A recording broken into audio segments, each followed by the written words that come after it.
Podcast.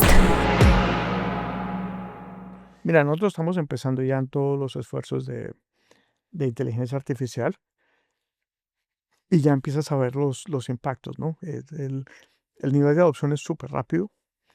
El uso en general como de lo que utilizamos nosotros es bastante intuitivo y el nivel de eficiencia que te da es enorme, ¿no? La discusión es si nos reemplaza o no, un poco la audición y Jane en esto ha sido muy vocal, es un complemento para ser más eficientes y para hacer mejor y más rápido las cosas, ¿no? Eh, Va a tener un impacto sin duda alguna y, no solo inteligencia artificial, cuando tú miras todo el fenómeno que viene sucediendo alrededor de tokenización, inteligencia artificial,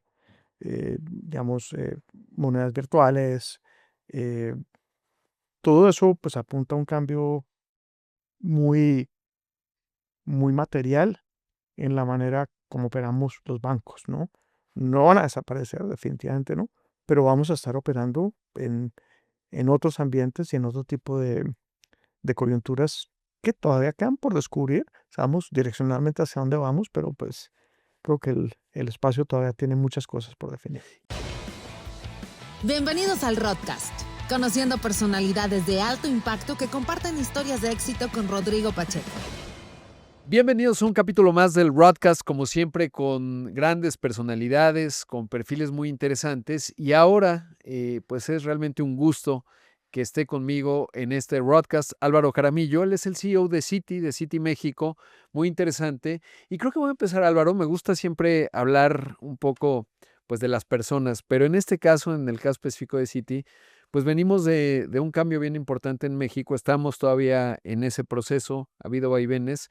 Y quizás quiero comenzar por ahí, eh, ¿qué es Citi hoy en México? Sobre todo, pues, porque ha sido muy visible, digamos, en la agenda nacional, y a lo mejor todavía habrá algunas personas que digan, pues, no lo tengo tan claro, y comienzo por ahí. Estimado Álvaro, gracias. No, a ti, Rodrigo, y muchas gracias por esta oportunidad y un cordial saludo a toda la audiencia tuya, que sé que es supremamente importante y relevante. Mira, Citi México, pues es una historia muy larga. Citi en México lleva casi 100 años y eso es muy importante saberlo. En el 2001 hubo la fusión de Citi y Banamex, que posteriormente vino a conocerse como Citi Banamex. Y en 2021 anunciamos, o 2022 realmente, anunciamos la separación de los dos negocios en México, ¿no? Esa separación obedece principalmente a elementos puramente estratégicos, en el sentido de enfocar recursos donde realmente tenemos una ventaja competitiva y en donde tenemos pues una oportunidad de ser líderes en el mercado. Esa ventaja competitiva en gran parte está definida por la globalidad, y eso es lo que en esencia Citi trae a la mesa. Eh, Pasamos por un proceso muy largo, pero afortunadamente muy exitoso de separación, que fue, digamos, resultado de una preparación y de una ejecución desde marzo del 2022 hasta diciembre primero del año pasado, que fue el momento en que efectivamente separamos las dos instituciones. Y lo que buscamos fue básicamente crear un concepto de Citi México que está completamente en línea con aquel que tenemos en todos los países del mundo, en donde nuestro objetivo es servir clientes corporativos grandes, es decir, los grandes corporativos mexicanos. Somos el banco por excelencia de las corporaciones multinacionales que vienen a México y que de hecho trabajan globalmente. Somos su banco global en, yo diría, el 95% de los casos.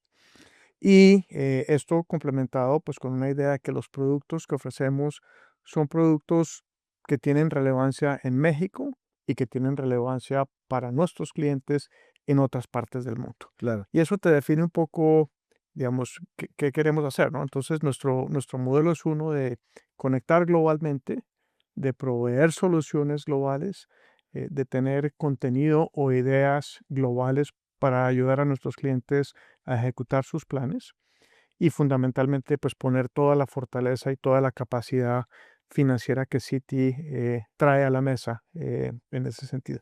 Y por el otro lado, pues queda Banamex, que también es supremamente importante dentro del contexto de lo que se hizo, que es fundamentalmente aquel negocio que es mucho más local, mucho más enfocado en el consumo, en el empresario medio pequeño, donde la presencia física es mucho más relevante, donde los productos tienen que ser muy adecuados a las necesidades de ese usuario local, y donde pues la conectividad global es importante en términos de las ideas y lo que puedas implementar, pero donde lo que fundamentalmente prima es la habilidad de poder entregar y ejecutar en México. Claro. Eso te da un poco la idea. Y sobre todo porque, pues, el principal socio comercial de la mayor economía del planeta, en donde Citi, pues, es un jugador, Ujú, eh, bien relevante de donde viene, ujú. pues, es México, ¿no? Entonces, uno podría pensar que esa vinculación hace inevitable, Citi desde la óptica que lo has descrito, Álvaro. ¿Y hay banca patrimonial, digamos, para o Sí. esa también? Tenemos, digamos, nuestro negocio, digamos, como está constituido Citi tiene varias vertientes de organización, ¿no? Una que es lo que llamamos productos, que son fundamentalmente 4 áreas, que son la banca corporativa y de inversión, es decir, todo lo que es el contacto con clientes, lo que llamamos nuestro negocio de servicios, que es los servicios de cuentas, de cheques, de inversiones de tesorería, tanto en México como fuera de México, los servicios de custodia, donde tenemos un rol muy relevante. Realmente ahí se hace gran parte de la operación del mercado de capitales en el día a día, en el Ujú, trading del día a día, un negocio de fideicomisos, y eso muy importante, fideicomisos corporativos.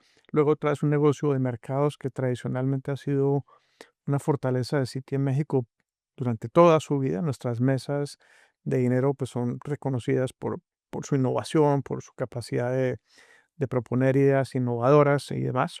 Y finalmente sí tenemos un negocio patrimonial, como lo llamas tú, que es nuestro negocio de Citi Private Bank, que es enfocado en, digamos, individuos de altos patrimonios, con una connotación importante. Citi es el único banco privado global que tiene la oportunidad de entregar producto local y producto internacional, y donde tenemos totalmente conectado esa cobertura para los clientes. Entonces ahí tenemos fideicomisos, tenemos inversiones, financiamiento, y eso lo hacemos tanto en México como afuera. Esto para familias de alto patrimonio tiene un valor muy importante. claro, qué interesante.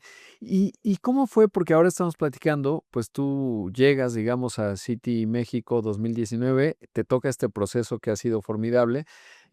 ¿Cómo ha sido, pues, gestionar este proceso? Porque, obviamente, como periodista, pues, hemos visto momentos Ujú, complicados, de repente parecía que ya iba a ocurrir, luego ya no tanto, ujú. etcétera.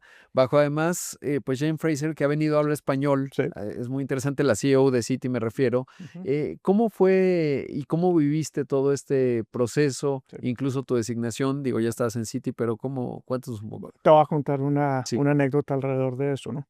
Em, por cuestiones digamos, de la vida, yo llevo 35 años con Citi, pero me han tocado algo más de 11 transacciones de este estilo. wow. Entonces me tocó, eh, yo he estado en diferentes países, pero me tocó Puerto Rico, me tocó Centroamérica, tocó Colombia, participé en otros procesos de Latinoamérica y demás. Entonces, pues de alguna manera tengo una sensibilidad sobre eso. No vine a México a hacer eso, para ser claros, pero digamos, esa experiencia sirvió mucho. Ahora, cuando tú lo ves, pues la operación de México efectivamente sí fue una operación que en su complejidad y en el nivel de detalle de ejecución estaba en otro nivel.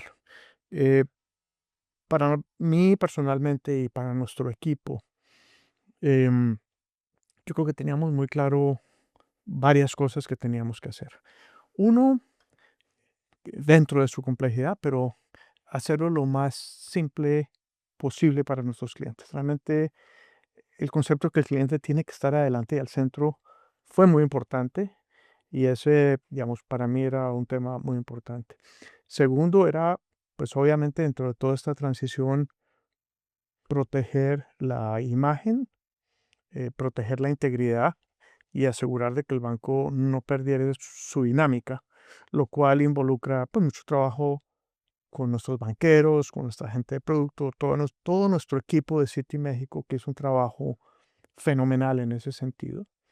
Tercero, pues viene digamos, un proceso de project management muy, muy detallado, de todas las acciones, y cuando tú miras son miles de acciones que hay que tener listas para poder separar. Esto es como casi que lanzar un cohete en el último día. Dices, aquí están las 3.000 o 4.000 cosas que tienen que pasar y todo el mundo te tiene que decir verde o no verde. Entonces eso fue muy importante. Y obviamente la otra parte pues, que es crítico es todo el proceso regulatorio de preparación y el manejo, digamos, del ruido natural que se genera pues alrededor de una transacción de estas. Pero en últimas es acerca de proteger tu gente, de alinear tu gente y obviamente, como dije al principio, lo más importante de proteger y facilitarlo a tus clientes. Y es un esfuerzo, digamos, somos muchos realmente quienes estuvimos al frente del tema. No puede uno decir que fue una persona, creo Claro. que tiene por su complejidad tantas piezas y una organización como la nuestra aún más. Y eso pues creo que fue muy importante. ¿Y cómo fue en tu caso, primero saber cuándo dices, bueno, pues tomo la responsabilidad, no digamos, se determina, y luego cómo se da el empezar a escoger a los equipos, ¿no? Porque el Mm, talento está ahí, obviamente, lo mencionabas, mm, yo iba a decir es como un divorcio, pero no porque es mucho más armonioso, más bien como una mudanza, pero a lo mejor, pues, no sé, un hijo ya está grande y se va, y entonces, ¿qué se lleva? Oye, el microondas, no, ujú, déjanoslo. ujú, ujú. ¿Cómo fue la parte de la gestión del talento en términos de mucho ruido? Tengo amigos que están en el grupo financiero y había momentos en donde decían, pues no sabemos. Sí. Y luego la parte del talento en donde tú dices, oye, pues este perfil, que seguro ya lo tenías visible Sí. desde que estabas acá, pero ¿cómo fue esa etapa y manejar ello? Mira, son diferentes, digamos, conceptos de distribución de recursos. Hay un segmento de empleados que tú perfectamente sabes que estaban dedicados al negocio corporativo o institucional dentro de Citibanamex. Ese no tenía ninguna duda, son las personas que en el día a día manejaban las relaciones con los clientes, los productos con los clientes, algunos de los procesos, servicios, etcétera. Entonces eso fue muy fácil. Cuando entras en el ámbito más de las áreas de soporte operacionales, si se quiere, ahí es donde tienes que tener mucho cuidado. Y creo que hicimos un gran trabajo y en esto, pues con todo el equipo en su momento, con Manuel Romo y todo el equipo directivo de Banamex, de hacer una selección de empleados de manera que ambos bancos tuviesen equipos debidamente preparados con el conocimiento, con la experiencia y con las habilidades necesarias para poder llevar cada banco. Y se hizo un trabajo muy juicioso, área por área, determinar en qué lado iba pues cada uno de ellos. Esto, digamos, cuando tú hablas de 30.000 o 40.000 empleados, pues Sí, te imaginarás, digamos, hay una parte que está excluida que son sucursales, pero sí. las cifras son muy grandes. E hicimos un trabajo muy juicioso donde pues, le dijimos a la gente en qué lado, y creo que lo importante de eso, y creo que hoy por hoy lo vemos muy evidente, es pusimos la gente correcta, tenemos los equipos correctos en ambos bancos, tenemos el capital humano para poder llevar cada uno de los bancos al siguiente nivel, que es lo que estamos haciendo efectivamente. Y lo más importante creo que, digamos, y esto es, para mí es muy importante, es tenemos equipos con una formación cultural muy, muy diversa, en el sentido de que traes toda una historia de un Banamex, que tiene tanto que aportar de México. Traes una historia de gente que estuvo en Citi y que pues trae una historia, digamos, muy especializada, muy global, y todo un equipo de gente que también estuvo en las dos Ujú. instituciones, ¿no? Entonces traemos un bagaje cultural y una experiencia y una manera de ver las cosas que creo que enriquece muchísimo a los dos bancos. Y es fantástico. A mí, digamos, hubo un momento además en donde el tamaño de Citibanamex, lo que eso significaba, veíamos ejecutivos pues a un nivel ya dentro de la estructura Citi, muy relevante en algunos momentos, y creo que es interesante. Y luego un banco muy particular con una larga historia en Estados Unidos, pero eso es interesante. Y ese tipo de decisiones, como ya mencionabas, pues muy cuidadosa, de mucha coordinación. se va tomando, digamos, uno, en tu caso, gestionar grupos grandes de personas, va sobre el líder y el líder te dice quién es cómo, o hay un criterio y a partir de ahí eso se adapta a lo que vas necesitando. Tienes que, tienes que tener digamos, muchísima confianza y muchísima comunicación con las personas que están en el día a día, porque son ellos los que realmente, digamos, conocen mejor Conozcas, la gente claro. y mucho más en ese tamaño. Entonces sí fue muy importante el input de todos ¿Y ellos. cuántos son hoy en City México? Mira, City México, hoy por hoy, tenemos dos organizaciones dentro de City México, digamos, lo que es el grupo financiero y una compañía aparte, una compañía que se llama City Info, que es una compañía que provee servicios a City globalmente. En City México, en Grupo Financiero City México, somos aproximadamente 3.100 personas en este momento. En la operación de City Info son cerca de 900 personas que están prestando servicios globales y de hecho, pues para nosotros México como centro de servicios es una de las geografías críticas y ahí creemos que vamos a tener más crecimiento. Qué interesante, porque, bueno, pues ya decía yo, somos el principal socio Sí. comercial de los Estados Unidos, que es la mayor Mm. economía, prioritario obviamente para Citi, lo sabemos, pero me sorprende 900 personas. Ahí está, por ejemplo, la encuesta Citi, que creo que todos en México la seguimos con mucha atención, estamos Me alegra nerviosos mucho. cuando vienen los cambios, pero llevan esa área, por ejemplo, que es un buen ejemplo de un producto que hacen hacia... No, la encuesta City es parte del equipo de City Research en México, en City México. No, en el área de servicios hay, digamos, ese centro de Sí, servicios, tenemos gente especializada en cumplimiento, en reportería financiera, en tecnología, alguna gente de recursos humanos que provee apoyo a Latinoamérica o a los Estados Unidos.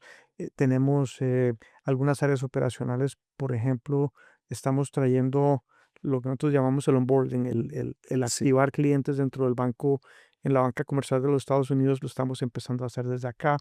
Hay un gran capital humano y una gran experiencia y esa es la que estamos poniendo a trabajar para Citi. Qué interesante, son mucho más de los que pensaba, o sea, No, es una operación grandota. es una operación. A nivel mundial debe seguir siendo bastante grande, ¿no? Para Es, Citi. digamos, Sí, el número cambia, pero digamos, si excluyes Estados Unidos, United Kingdom, sí. básicamente, Citi México es una de las cuatro operaciones más grandes para Citi en el mundo, de manera que sí es muy relevante. Álvaro, y en tu mundo, ¿cuál es, digamos, la ventaja comparativa? Un país como México está ampliamente competido, tienes grupos grandotes nacionales, muchos bancos internacionales, todos ellos muy competitivos, y empresas además, pues también globales muy grandes, en donde es interesante, pues las necesidades que pueden tener Ujú, en, ujú. digamos, personal amplio y muy específicas en términos de la sofisticación que ya Mm, describías. ¿Cuál dirías que es esa estrategia de hoy de Citi en términos de mantener esas ventajas comparativas y sobre todo, qué es lo que está demandando un país como México? eh, mira, son varios elementos, digamos, que puedes, digamos, poner acá. El concepto de globalidad para nosotros tiene, digamos, dos vertientes. Uno, lo que son globales viniendo a México y dos, nosotros acompañando a clientes mexicanos a expandir en el mundo. El mexicano el empresario mexicano es estratégicamente muy inteligente y ha venido haciendo un trabajo espectacular. Nuestra función en términos de expandir internacionalmente, nuestra función es acompañar esos dos procesos y ahí está, digamos, un primer elemento de lo que es la estrategia. Dos, en la medida en que estos fenómenos empiezan a tomar más y más tracción, uno podría decir literalmente que el mundo se va haciendo más pequeño y el mundo se va haciendo más pequeño en términos de poder consolidar la información global, ya sea de México con otras geografías o de otras geografías hacia México y eso es fundamentalmente función de la tecnología que proveemos, de los servicios que tenemos y de la habilidad de poder en 94 países entregar servicios a clientes nuestros o recibir clientes de otros países en México. Tercero, y muy importante para nosotros en México en particular, es Citi México tiene una connotación de ser un banco grande, no es un banco pequeño, es un banco, es el octavo banco del sistema en tamaños de activos. Esa escala pues nos da una ventaja muy importante en términos de competencia y de este segmento de poder proveer prácticamente cualquiera de las soluciones que anteriormente dábamos dentro del sitio Analmex, podemos seguirlas dando. Tenemos la capacidad financiera, de capital, de recursos para poder hacerlo, y es tanto local como internacional, como te decía. Eh, Cuarto, pues viene, digamos, todo el componente de ideas, ¿no? Tú puedes tener manejo de clientes viniendo o yendo, puedes tener la capacidad, pero fundamentalmente y donde te diferencias es en el valor de las ideas y en el valor de la relación. Y en ese sentido, pues a donde llegas es la calidad de tu gente. Y en eso, digamos, para mí es de muchísimo orgullo decir que creo que tenemos un equipo de primera categoría. La verdad es un equipo fenomenal, con una motivación, con un cuidado por el cliente, con un entendimiento del cliente a todos los niveles, supremamente desarrollado. Y posteriormente, digamos, viene, digamos, todo lo que es, digamos, cómo defines tu mercado objetivo. No puede ser un banco para todos. Ujú. Tienes que tener muy definido en qué segmentos estás, en qué industrias estás, con qué apetito de riesgo operas, con qué productos atiendes, qué tipo de servicio das, pues porque tienes también servicio diferenciado. eh, y todos esos elementos al final te configuran una estrategia, si tú lo quieres poner en términos de mercadeo, de tener muy definido qué haces en tu plaza, con qué productos lo haces, ¿no? Con qué tipo de, digamos, eh, no diría de promoción, pero sí de promoción del banco, pues estás trabajando y te hace que te enfoques mucho. No somos un banco de gran número de clientes, Ujú. atendemos mal contados 3,000 grupos en México, em, y eso pues representará 30,000 compañías, algo por el estilo, pero pues nos da un enfoque y una claridad de lo que queremos hacer. Claro, y ahora que mencionas el octavo en el sistema, casi puedo asegurar estadísticamente que teniendo un número más pequeño de clientes, pues son el que tienen el cliente, digamos, con la cartera más grande, sin por Somos, mucho, ¿no? O sea, somos, en el negocio corporativo es muy importante, digamos, nosotros decimos dos cosas, ¿no? Ser el asesor de confianza y ser la primera llamada cuando hay algo. claro. ¿Ok? Eso para nosotros es algo que es muy importante. Em, y de ahí, pues, como tú bien dices, ¿no? ¿Qué participación tienes tú del cliente y de su negocio? Y cuando lo vemos en términos de, digamos, del market share relativo a nuestro mercado objetivo, no mercado total, sino relativo a mercado objetivo, pues de acuerdo con nuestras mediciones, sí, en todos los productos somos entre uno y 3, y ahí es donde tienes que estar. Ojalá idealmente seamos número uno en todo, y ahí es donde queremos llegar. Ahora, con 35 años de historia en Citi, pues te han tocado muchísimos liderazgos. Yo como periodista, pues algunos recuerdo, Vikram Pandit, etcétera, digamos, me refiero a CEO global. Ujú. Y ahora, pues, y siendo además bien interesante también lo que mencionas, Estados Unidos, Reino Unido y luego México, pues es muy México entre los 4 eh, posteriores a eso, poste- ¿no? Mm. es muy visible, digamos, para la CEO. ¿Cómo es la interacción con ella? Y sobre todo que te ha tocado, pues, estar, con cierto grado de intensidad, Ujú. a diferencia, a lo mejor, y esto lo estoy diciendo intuitivamente, con otras posiciones que habías tenido en estos 35 años. Pues mira, yo fui muy afortunado que trabajé para Jane antes de Ah, cuando Jane era jefe de Latinoamérica en uno de sus. sí, Entonces, pues tuve la oportunidad de conocer a Jane. Em, y pues tienes una líder que creo que tiene unas características muy particulares, ¿no? Uno es una disciplina única en ejecución y objetivos, y eso pues, lo está demostrando en todo lo que viene haciendo. eh, una claridad estratégica muy definida. Em, Creo que es una persona que tiene un carisma personal que hace que llegue muy bien en una organización tan grande como estas. Y tiene, pues, digamos, una habilidad de tomar decisiones y de ser práctica en la manera como se toman las decisiones que hace que sea una gran líder. Y creo que sí ha sido un elemento muy positivo para ti. ¿Qué le has aprendido? O sea, en estos años, o sea, ¿cuántos años llevas trabajando?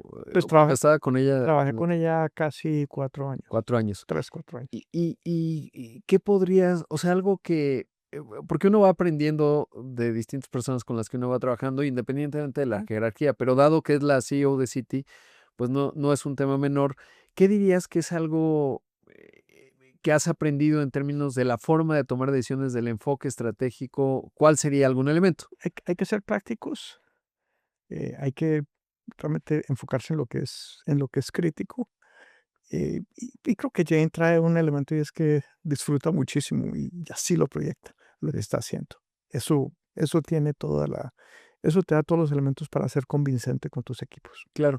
Y en tu ¿cómo identificas en una responsabilidad como la que tú tienes, qué es lo crítico y qué no? Porque creo que es uno de los desafíos formidables cuando lideras algo grande, pues hay mucho ruido siempre, más en procesos como el que acabamos de vivir, Ujú. y justo la capacidad de decir, esto es lo prioritario, en esto nos tenemos que centrar y darle continuidad sin dejar de atender otras cosas, ¿no? Que puede resultar muy complicado. Ujú. ¿Cuál es tu estrategia o cómo lo vas gestionando? Mira, yo creo que eso, digamos, depende mucho del ambiente y de la organización en que estás y entender muy bien, digamos, el tipo de organización en que estás, ¿no?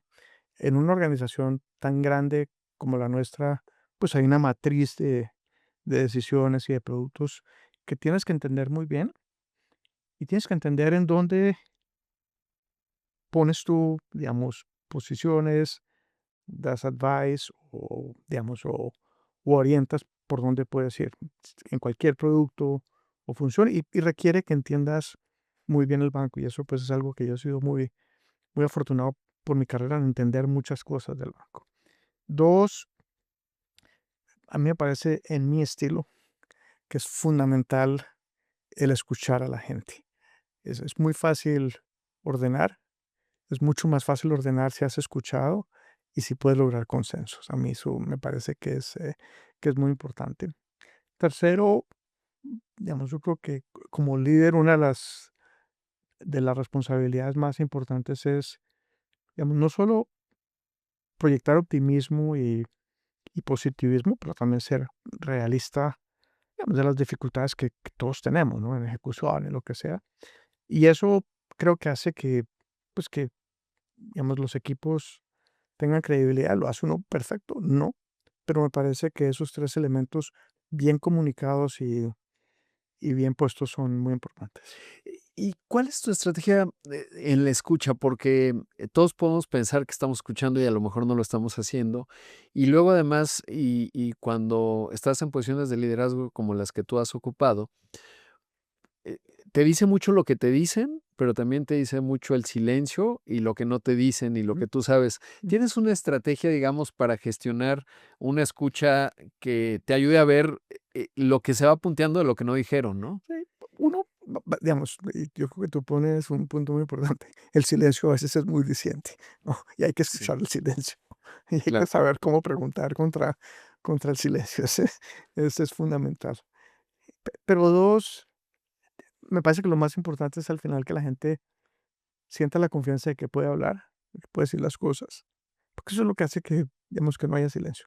Si no hay retaliación, si no hay, digamos, retribución por un comentario, lo que sea, y puedes realmente, digamos, vivir con eso, creo que tienes el 90% de la batalla ganada en términos de aprender a escuchar. ¿Y tienes una estrategia para romper el hielo? Eres una persona muy cálida, digo, eso es, se respira fácilmente, pero una de las cosas que yo creo que le puede pasar a alguien que está en una posición de liderazgo es ya tan solo la posición impone mucho y hace que mucha gente, y Ujú, ujú, particularmente ujú, pensaría yo que, y ahora te pregunto de ello, pero que en culturas latinoamericanas como la nuestra hay una distancia importante en términos jerárquicos, a lo mejor en California y en otras culturas mucho más horizontal.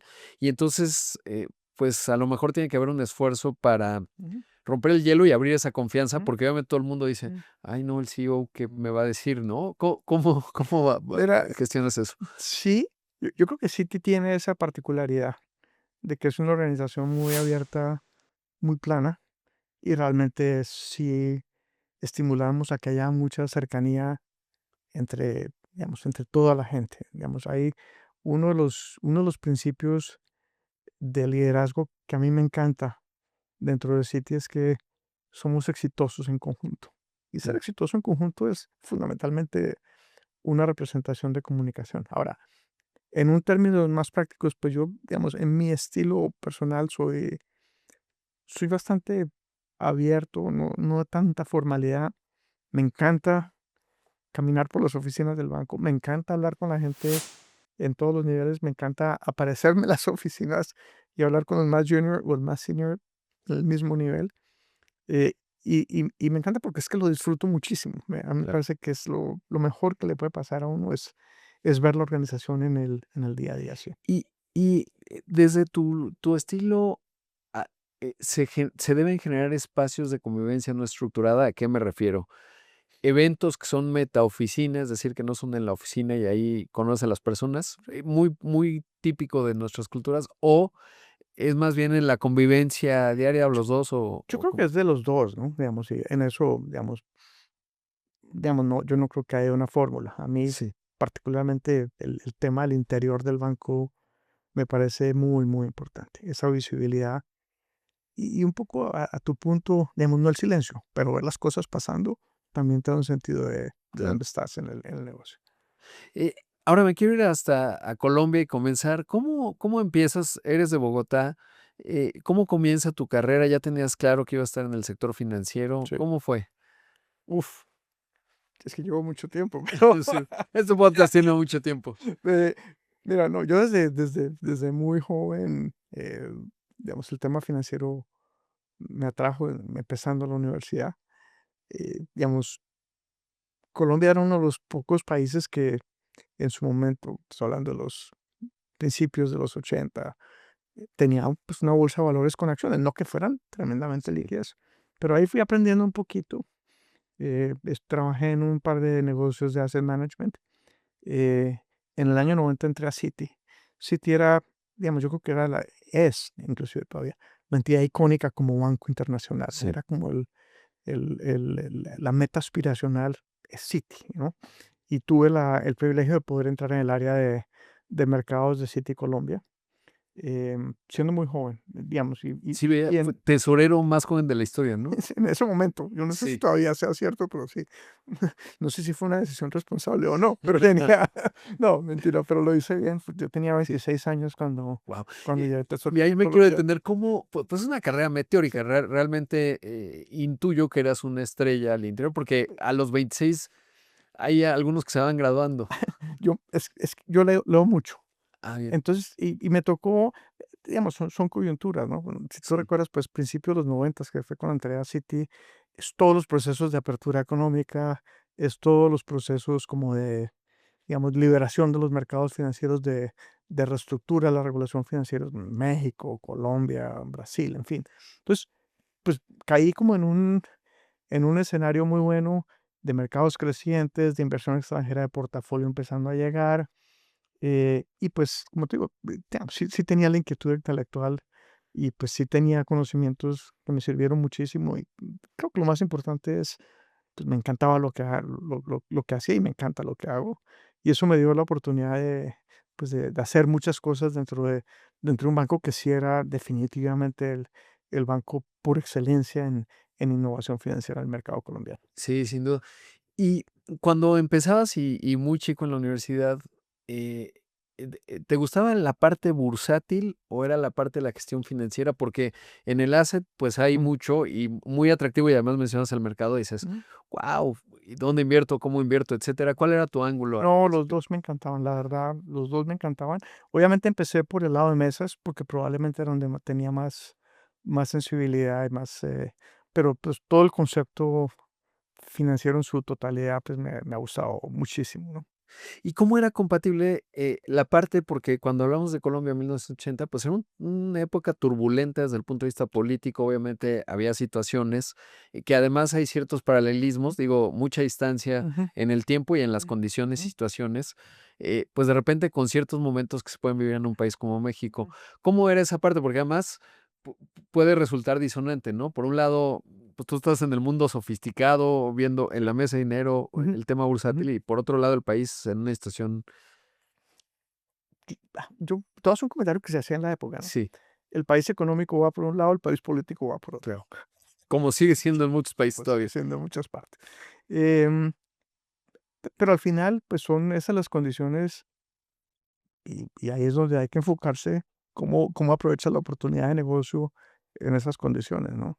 Como diría uno, las crisis, las regulaciones, digamos, los nuevos negocios, todos son oportunidades para pensar nuevas cosas. Y eso fue digamos, la manera como yo lo veo. Y una característica interesante de nosotros los latinoamericanos es la capacidad de resiliencia y adaptación, ¿no? Porque a veces cuando uno va al mercado en Estados Unidos, hay mucha estructura, mucho método y Mm, mucha ejecución. ujú. Y en nuestros países, pues de repente tú puedes tener la estructura, el método y la ejecución, pero todo cambia pasado mañana y entonces tienes que Sí, adaptarte muy rápido, ¿no? es correcto. Digamos, yo creo que obviamente, digamos, de donde estabas a donde estamos hoy, sí hay un cambio muy material. Pues porque, digamos, particularmente en el sector financiero, el alineamiento en regulación financiera es mucho más evidente. Yo creo que todas las normas de Basilea, hoy por hoy, de una u otra forma, tienen un impacto en los mercados importantes, ¿no? Entonces, pues cada vez empiezas a encontrar que sí hay mucho más, digamos, estandarización, que los riesgos que estamos viendo en México, o los que ves en Colombia, o los que ves en República Dominicana, los que ves en los Emiratos, pues son los mismos, ¿no? Son los riesgos reputacionales, operacionales, de información, de crédito. El mercado es al final uno solo. Entonces, pues te vas acercando y creo que eso, pues, digamos, al final hace que la gestión cada vez pues se va volviendo mucho más, digamos, no diría que programática, pero tienes estándares mucho más definidos de cómo miras las cosas y cómo atacas esos problemas. Ahora, cuando te nombran tesorero a los 26 años, muy joven, primero, ¿cómo fue? Y dos, retrospectivamente, cuando lo ves, bueno, saber qué hacía un tesorero en esa época, en esa edad, y sobre todo, ¿qué implica? Porque pues puede haber varios momentos. Uno, la Ujú. emoción y Sí, y acometer, sí, seguramente vieron muchas características en ti. La otra, el peso específico sí, que dices, sí. ahora soy responsable de esto. ¿Qué Ujú. implicaba? ¿Cuántos te reportaban? ¿Cómo era? Mira, en el momento, no sé si uno es consciente de lo que tiene al frente. Obviamente sabe lo que tiene que hacer, pero no tienes conciencia total de lo que implica lo que tiene que hacer. Cuando tú lo miras hacia atrás, em, yo te diría que habrían como tres temas que eran muy importantes para mí. Y uno es, digamos, al final tú en una mesa lo que administras es riesgo y la conciencia y el self-awareness de los riesgos que tiene. Eso era uno y creo que lo hicimos bien. Dos, un tema muy importante que es el manejo de gente. Y pues claramente en ese momento tú estás en un proceso de aprendizaje. No sé si uno hizo todo bien o todo mal, pero digamos, sí había la habilidad de cohesionar el equipo y de generar un sentido de pertenencia y de logro, que fue muy importante. Y tres, pues es todo el enfoque a clientes, ¿no? Y a mí el lado de clientes siempre me ha encantado. Entonces eso lo hacía bien, son como tres. Y digamos, para que todo eso pues, realmente funcione, viene lo que te mencionaba anteriormente, en un componente técnico y de innovación. Y ahí pues fui muy afortunado que trabajé con gente buenísima y teníamos un apoyo de Citi increíble y la esencia de Citi, ¿no? El compartir conocimiento global, eso ayuda y ayudó muchísimo en todo lo que hicimos. Claro. ¿Y qué dirías tú que fue lo que ha definido tu carrera en términos? Porque ahora platicar contigo, pues eso obviamente tienes un gran contexto de liderazgo, de Ujú, la forma en que lo haces, pero a los 26 es muy distinto. ¿Qué piensas que veían en ti? Es decir, inteligencia pura y dura y capacidad de adaptación, ¿dónde gentes en términos de lo que mencionabas de liderazgo? Porque es atípico, ¿no? ujú. Si ahora en la posición en la que estás dijera, oye, tú ves talento joven, gente muy brillante, y dices, bueno, pues le damos esta responsabilidad o no. ¿Qué es lo que crees que vieron en ti desde el asiento hoy? ¿Cómo te evaluarías en esa época? ¿Cómo fue? Esa pregunta. No, digamos, yo creo que pues, de nuevo, yo creo que era un poco el tema de, los tres elementos que tú dijiste. Yo creo que soy una persona que tiene un buen don de gente. Digamos, en ese momento, pues, digamos, la responsabilidad era muy particular en cómo crecer y cómo leer mercados, y lo hicimos bien. Y pues al final, digamos, eso sí creo que es muy importante, ¿no? El buen criterio de riesgo. Ahí, digamos, el banco fue muy prudente en términos de poner una persona de riesgo al lado mío que pudiera como hacer un poquito de coaching en estas cosas, que me sirvió muchísimo, ¿no? Entonces yo creo que esas tres. ¿Y cuál es tu... Y habían habido resultados en Claro, porque los sí, anteriores. y además en el sector financiero resultados Ujú, tienen que ser ujú. constantes en el Sí, tiempo y si no, rápidamente ujú, no funciona. ujú, Y ahora, ¿cuál es tu visión del riesgo? Porque además eso trasciende, es una forma de ver al mundo, ujú, en términos de cuando uno ve una cierta condición, no solo de mercado, pero en la vida en general, pues sí, hay formas y estructuras de ver el riesgo, ¿no? ujú, Hay cosas, a mí me gusta mucho este marco de referencia del Black Swan, del ujú, cine negro, en donde dice, lo importante está en lo que no sabes ujú, y tienes que tener una ujú, estructura para atajar eso. Pero ujú. bueno, eso es un concepto general. En el caso y con la experiencia que tú tienes, ¿cuál es tu, no sé si la estrategia, pero la forma en la que se describe, se percibe y se gestiona el riesgo? Mira, con el tiempo, pues uno ha visto muchas cosas Sí.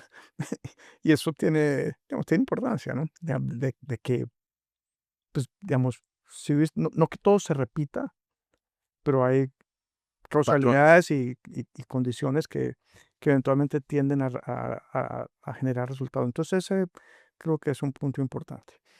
Dos, hoy por hoy en un banco, la taxonomía de riesgos es muy estructurada, ¿no? Y te ayuda muchísimo en el análisis en términos de, digamos, liquidez, tasas de interés, crédito, riesgos operacionales, riesgos reputacionales, eh, digamos, por mencionar como cinco riesgos estratégicos. Digamos, esto pues ha resultado todo lo que ha venido pasando en el sistema. Cuando lo tienes de esa manera, pues es mucho más fácil empezar a identificar cuáles son aquellos elementos o aquellas condiciones que tienes que estar monitoreando. Digamos, tienes por debajo equipos muy sofisticados en ese sentido, mucha información, pero el ser conscientes de que realmente ningún riesgo está disasociado del otro, eso es lo que yo creo que tiene mayor valor, y eso ahí sí ya es un poco lo que te digo, la experiencia, ¿no? Claro. Pero digamos, si tú tienes un tema de liquidez, pues es un tema reputacional, es un tema estratégico, es un tema que potencialmente se puede volver operacional, así como si tienes un tema operacional, pues te puede afectar en todos los otros, o un riesgo de crédito mal manejado, pues impacta en todas estas vertientes que te menciono. Entonces, el, el poder tener uno la visibilidad y la inteligencia para integrar los diferentes componentes, me parece que es súper importante. Y eso me lleva, voy a saltar un poco en la cronología, pero ¿cómo viviste la crisis 2008-2009? Si fue desde la lejanía, obviamente, porque no necesariamente estabas en Nueva York, pero para mí como periodista, pues fue muy sorprendente y creo que ahí es en donde se va viendo la experiencia, porque una de las lecciones es que lo sólido puede parecer sólido y no serlo. Y además los supuestos, Ujú, uno veía la banca, el sistema financiero estadounidense muy ujú, sofisticado, muy potente, ujú. y yo me acuerdo mucho, sé exactamente que fue un lunes 15 de septiembre de Así dos mil es. ocho cuando ya venía la crisis de las Así hipotecas es. subprime, pero Así nos es. asomamos todos y lo que parecía sólido Bueno, absolutamente no lo era. así Y es. ahí hay lecciones bien profundas, pero Sí. ¿cómo fue para ti? Para mí fue súper interesante. En ese momento yo estaba como director de país en El Salvador. Habíamos recientemente hecho unas adquisiciones de bancos en Centroamérica, y El Salvador era, curiosamente, la operación más grande de Citi en Centroamérica. Ah, wow. Era enorme. Sí. Era, digamos, de alguna manera un grupo financiero con Afore, compañía de seguros, banco, casa de bolsa, gestora de fondos, en fin, todo. Era el segundo banco del país. Entonces eso no era normal para Citi tampoco. Nos daba una relevancia y una visibilidad pues muy importante. Em, cuando cae todo esto, pues obviamente, digamos, fue un evento que afectó a todos, pero los comportamientos fueron diferentes en los países. Citi tiene una connotación en crisis, el flight to quality es Citi. Ajá. Y eso nos ayudó muchísimo.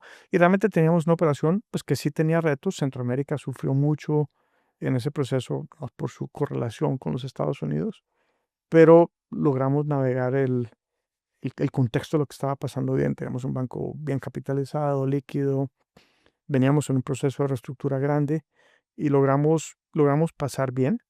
Eh, Creo que los temas más importantes fue, pues obviamente, la incertidumbre de los reguladores locales sobre qué iba a pasar afuera, y eso pues te obliga a tener mucha comunicación. La incertidumbre de los empleados sobre cómo se está viendo y Citi pues, digamos, recibió ayudas importantes en ese momento y porque nuestra operación pues estaba bien. Y obviamente lo que te digo, la ratificación pues, con tus clientes, ¿no? De que el banco sí sigue y está bien y lo logramos hacer, pero pues claramente fue una época súper difícil. Claro. ¿Y pensarías que ahí fue donde porque había una época en donde la visión de la banca, o al menos si la percibo, era lo que describes, ¿no? Un banco global con retail o Ujú, minorista grande en cada país, ujú, con muchas ujú, geografías. Quizás lo que me recuerda es como el Imperio Británico, no desde un punto de vista imperial de dominio, sino de presencia sí, muy local. ujú, Y luego hoy vamos hacia una banca y un poco, ujú, pues lo que se ha vivido en términos de Citi acá en México, pues es un banco mucho más estratégico, centrado en áreas prioritarias de mayor margen. En Estados Unidos sí el retail o el minorismo es importante, pero vemos otra visión, digamos, de la banca. ¿Será que fue el 2008 ese el cambio de la visión bancaria o? sin duda, sin Sí, duda. O sea, sí, digamos, el 2008 marca, digamos, una separación regulatoria muy material, ¿no? Cuando tú lo ves, pues a partir de 2008 surgen todas las normas mucho más fuertes, la relevancia de Basilea, digamos, las revisiones de los niveles mínimos de capital, digamos, medidas de liquidez, un poco, digamos, todo el concepto de concentración de riesgo. Todos estos conceptos de riesgo aparecen de una manera mucho más grande. Y cuando eso aparece, pues, digamos, el valor del capital del banco es mucho más evidente y más allá de eso es el valor del costo del capital, ¿no?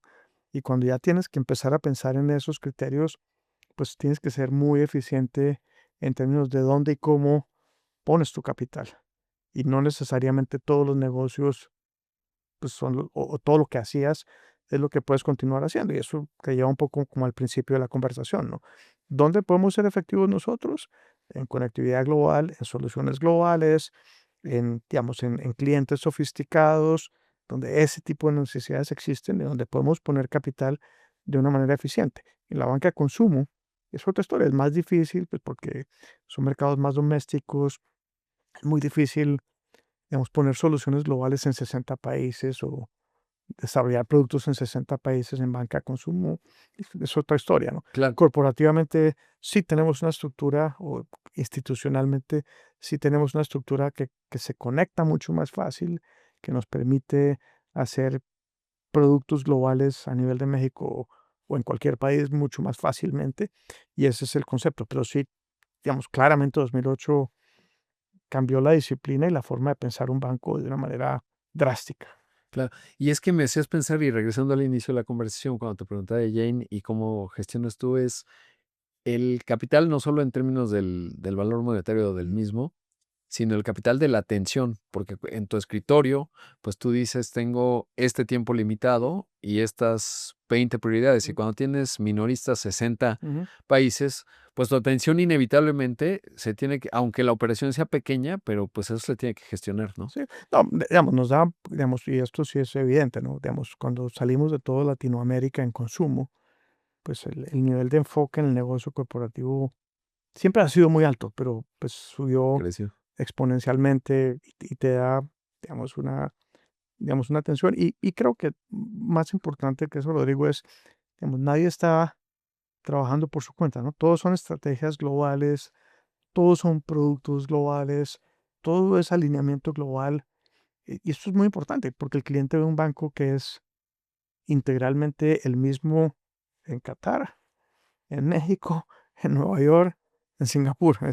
Es el mismo sitio. Tendremos diferencias mínimas, pero el concepto de operar, el concepto de lo que ofrecemos, el concepto de relación es el mismo y eso para un cliente tiene un valor enorme. Saber con quién está trabajando y cómo trabaja. Eso Sí. yo creo que es un valor grandísimo de Citi. Ahora, ¿en algún momento fuiste a otro banco, a Santander? ¿Cómo fue tomar esa decisión? ¿Era puro Eh, talento? sí, fue una Una... decisión en su momento. ¿Y tu primera responsabilidad, digamos, como líder de un país, cuándo fue? ¿En El Salvador? ¿Fue No, fue en Puerto Rico, en Puerto Rico? en 2001.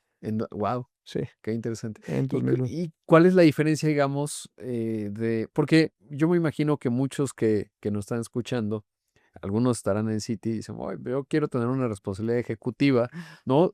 Hay siempre mucha ambición, no solo en el universo Citi, pero en general, y creo que eso puede ser inspirador, pero digamos, ¿cuál fue la diferencia de estar en una posición distinta y luego ya tener la responsabilidad de un país? Porque sí cambia un poco, ¿no? Sí, eh, sí cambia, em, pero es función básicamente de lo que te mencionaba, de ir entendiendo el banco e ir entendiendo los componentes, ¿no? Y eso pues me sirvió, me sirvió mucho. Em, hay una cosa que creo que es muy importante, la tesorería o las mesas te dan una visión muy interesante de cómo opera un banco.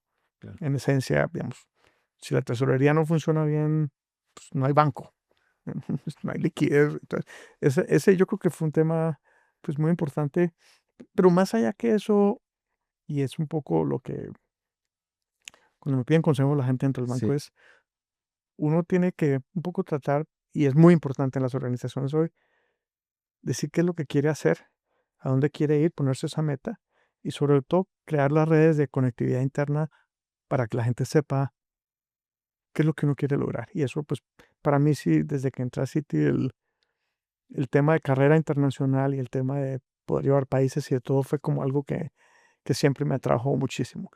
y en ese transcurrir por varios países, ¿cuál es el hilo conductor que detectas a nivel de América Latina? Porque Puerto Rico, El Salvador, México, Colombia, somos países, y te tocó responsabilidad de todo Centroamérica. Y hay hilos conductores, pero también diferencias que hay que saber entender. ¿Cuál dirías que es el hilo conductor? Y luego, ¿cómo poder cachar rápido las diferencias? La cultura de Citi es una cultura muy fuerte. Entonces, digamos, pues cuando tú llegas y entras a Citi en cualquier país, estás en Citi y todo el mundo piensa, ¿sí?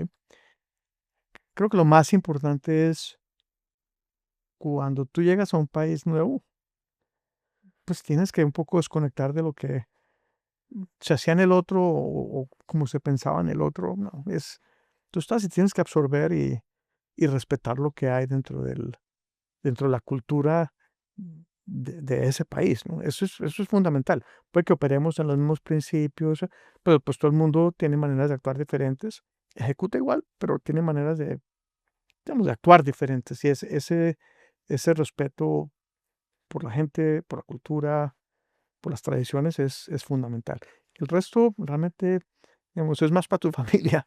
Tu Claro, familia llega y le toca lidiar con cosas completamente nuevas. Uno llega, está en la casa con ellos, pero el día que llegas al banco estás en Citi, no claro. cambió nada. Sí, Ujú, qué interesante, sobre todo porque además, pues los clientes globales de Citi que llegan a esos países en los que estuviste o los que son del país y salen, ambos, todos tienen que lidiar con los distintos códigos, ¿no? ujú, Y ahí me remito a lo que mencionabas en términos de una estrategia importante es escuchar. ujú, ¿Por qué? Porque eso también te permite ver los cues o digamos las insinuaciones culturales ujú, que sí pueden cambiar de un ujú, país a otro. ujú. Desde cómo nos hablamos, ¿no? Yo ahora muy igualado tú, pero en Colombia es más de usted, etcétera, y es parte de ciertos códigos que hay Depende que de la saber. parte de Colombia. Claro, sí, sí.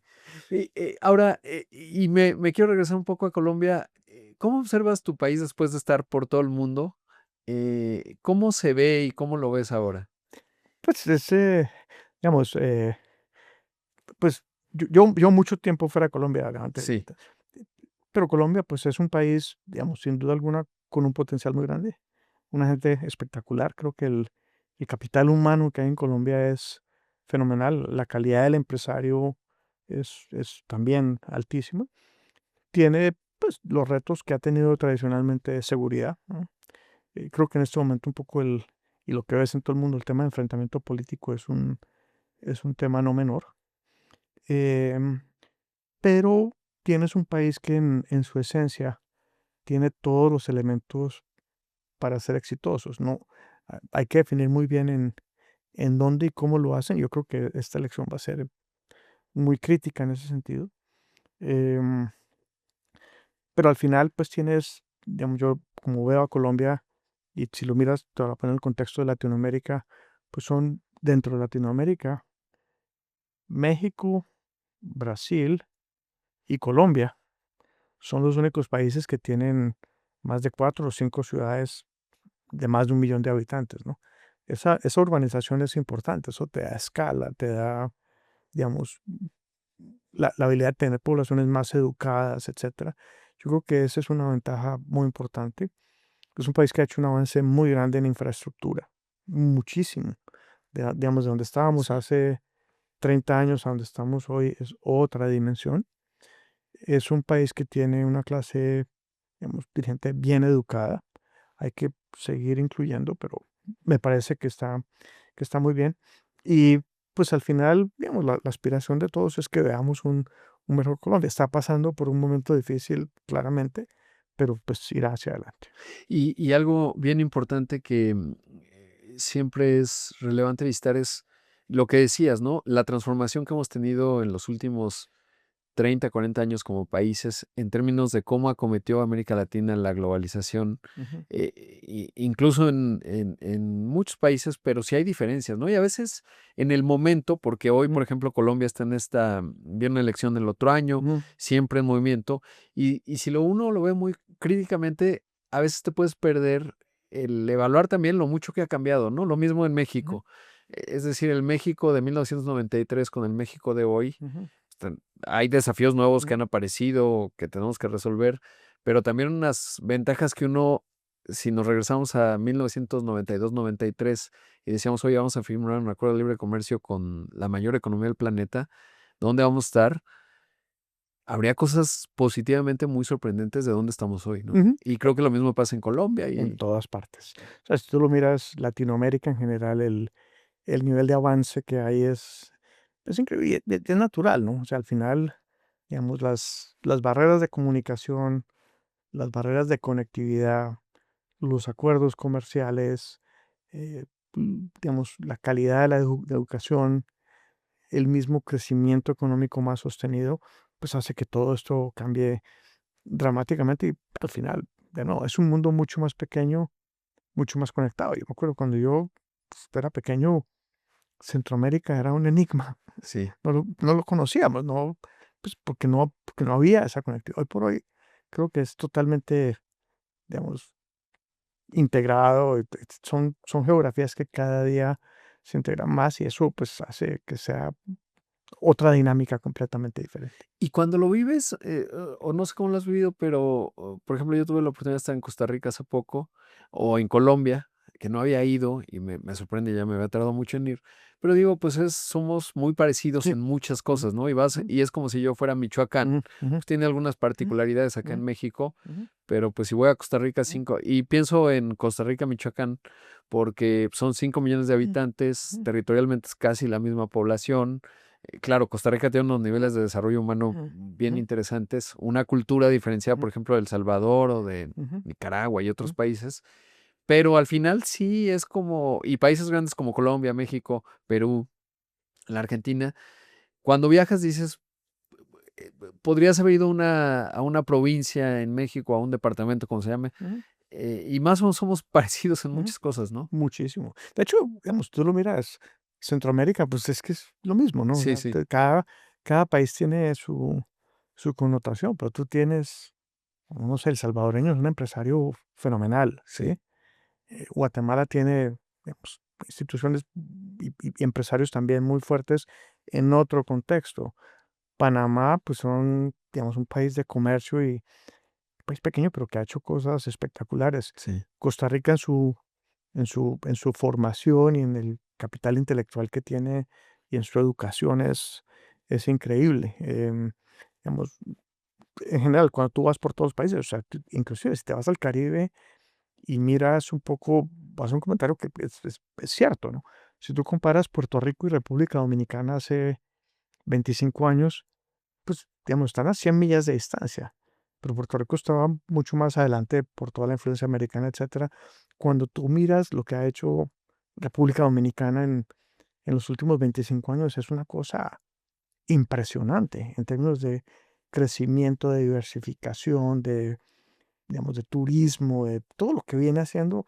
Entonces, un poco el punto es, todos los países vienen avanzando y cada uno tiene sus connotaciones, pero es un avance positivo en general. Sí, y yo creo que en el futuro, digo, viene de la historia del siglo XIX, pues de repente iba a ser un gran Mm, país, luego no, etcétera, ujú. pero en la medida en que haya coordinación crecen los mercados, las escalas y las Sí, oportunidades, ¿no? sí, Todavía estamos lejos de eso, creo que sí, sí, pero van. pero va. Ujú. Ahora hablemos un poco del futuro. ¿Cómo estás viendo los cambios tecnológicos? Sobre todo porque, pues hoy la inteligencia artificial, prácticamente todo el mundo habla de Ujú, ello, ujú. etcétera. Pero desde el punto de vista de la banca, ¿cómo la observas en términos de si es un factor de cambio transversal y profundo, es una tecnología más? ¿Cuál es tu visión? Mira, nosotros estamos empezando ya en todos los esfuerzos de inteligencia artificial y ya empiezas a ver los impactos, ¿no? El nivel de adopción es súper rápido. El uso en general como de lo que utilizamos nosotros es bastante intuitivo y el nivel de eficiencia que te da es enorme, ¿no?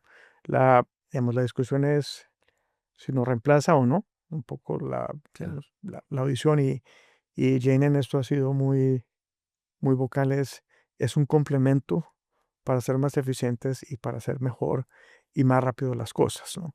Eh, Va a tener un impacto sin duda alguna y, digamos, no solo inteligencia artificial, cuando tú miras todo el fenómeno que viene sucediendo alrededor de tokenización, inteligencia artificial, digamos, monedas virtuales, eh, todo eso pues apunta a un cambio muy, muy material en la manera como operamos los bancos, ¿no? No van a desaparecer, definitivamente no, pero vamos a estar operando en otros ambientes y en otro tipo de coyunturas que todavía quedan por descubrir. Sabemos direccionalmente hacia dónde vamos, pero pues creo que el espacio todavía tiene muchas cosas por definir. Y además empiezan a converger muchos jugadores, ¿no? La tecnología Por quita supuesto. barreras de entrada, en fin, es muy interesante cómo se está dando el cambio. ¿Y has probado, por ejemplo, en términos de inteligencia artificial generativa, de manera intuitiva y no desde la estructura del banco, pero por ejemplo, la evaluación de riesgo desde la tesorería, lo mismo que tú hacías, pero hoy, ¿qué Mira, tanto funciona? estamos empezando, digamos, el proceso de adopción está empezando. Efectivamente, ya hay herramientas para, digamos, eh, en servicio cliente, están empezando a implementarse nuevas soluciones como las que tú dices.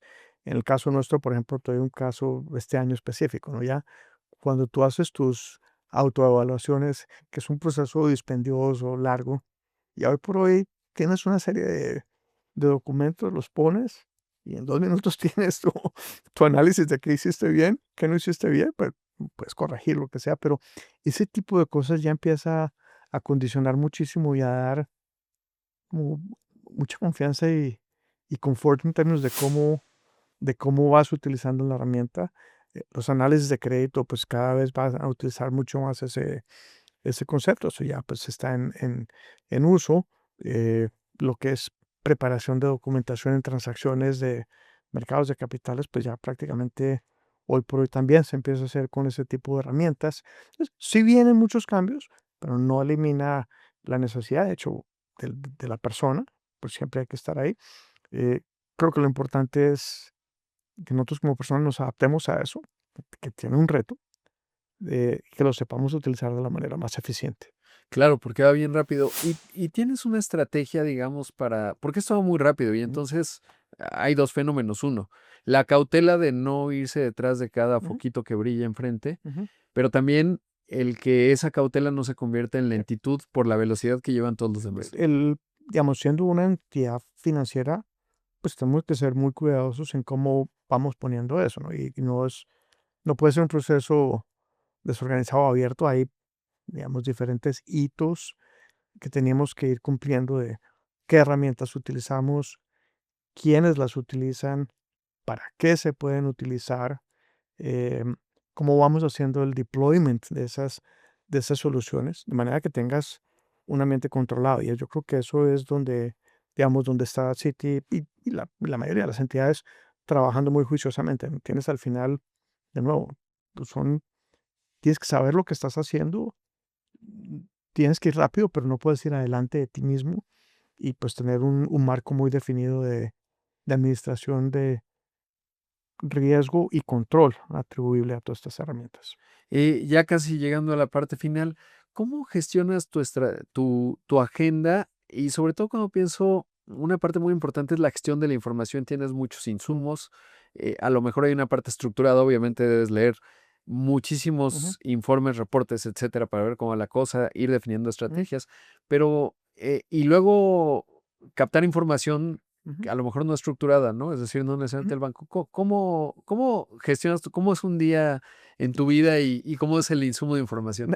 Es mucha información. Y digamos, hay cosas que uno, pues, obviamente tiene como muy presentes, ¿no? Los números del negocio, los temas de gente son muy importantes. eh, las métricas de control son fundamentales, ir viendo eso cómo va evolucionando.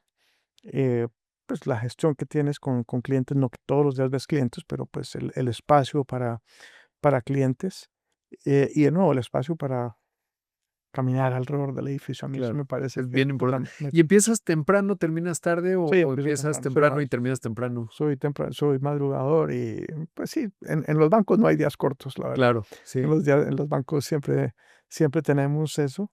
Y este banco, pues digamos, la verdad que es una gran oportunidad, ¿no? Es una operación grande.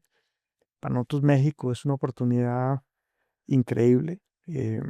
Es un país en el que tenemos muchísima fe. Es un país en el que creemos que esto, digamos, independientemente de todo lo que está pasando, el futuro es un futuro muy, muy promisorio por muchas cosas. em, y pues donde realmente no podemos perder la oportunidad y tenemos que capitalizar en esas ventajas competitivas que tenemos, de escala, de presencia, de tradición, de clientes, de gente que tenemos. Eso pues nos hace, entonces pues todo este tema pues es muy importante para mí. claro. Cuando no estás trabajando, ¿qué haces? Es decir, ¿tienes hobbies o? Sí, me gusta mucho leer, Bien. me encanta leer. ¿Cuál es el libro último que estás leyendo? Mira, he leído varias cosas, acabo de leer un libro que me pareció fenomenal, que se llama El loco de Dios en el fin del mundo. Ah, Me pareció un libro fenomenal, la verdad. Me lo regaló un amigo y me pareció un libro, pero espectacular. Leí también otro libro que creo que es muy, muy relevante en el contexto donde están las cosas en el mundo hoy, que se llama Northern Passages, que es toda, digamos, el concepto geopolítico de lo que está pasando en el Ártico y bien. los canales, digamos, Sí. de navegación en el Ártico. Ese es un libro que me pareció súper, súper interesante. Esos dos como que he leído recientemente me parecen, digamos, buenísimos. Leí un libro también de historia mexicana a principio del año que se llama Los Habsburgs en el Río Grande. Ah, Y es digamos, un poco la historia alrededor del emperador Maximiliano llegando a México, pero más que eso, digamos, hace un análisis geopolítico de cómo se ve México en ese contexto de los 1850, 60, ¿no? Que es interesante además porque te da un poco, y lo mencionábamos antes de iniciar esta conversación, la importancia y la tradición que tiene México desde hace mucho tiempo, ¿no? O sea, claro. México siempre ha sido relevante en el contexto de la relación global, Europa, América. Es súper interesante, un libro buenísimo también. Em, ¿Qué más he leído recientemente? Leí un libro que también, pues, digamos, es interesante, que escribió David Friedman, el antiguo embajador de Trump en Israel, que fue quien, de hecho, Sí, movió la embajada Jerusalén. a Jerusalén, que es un libro corto, un libro que se llama One Jewish State. Es un poco su argumentación de realmente qué significa el Estado judío como tal, ¿no? Dentro del contexto de Israel, con muchas referencias históricas, etcétera. Es interesante como para tener puntos de referencia de qué está pasando ahí. Em, Esos son como 4 o 5 libros que se me vienen a la cabeza, pero me encanta leer. Ya me antojaste leer todos. Tengo uno que me está esperando en el buró, que es el loco del fin del mundo.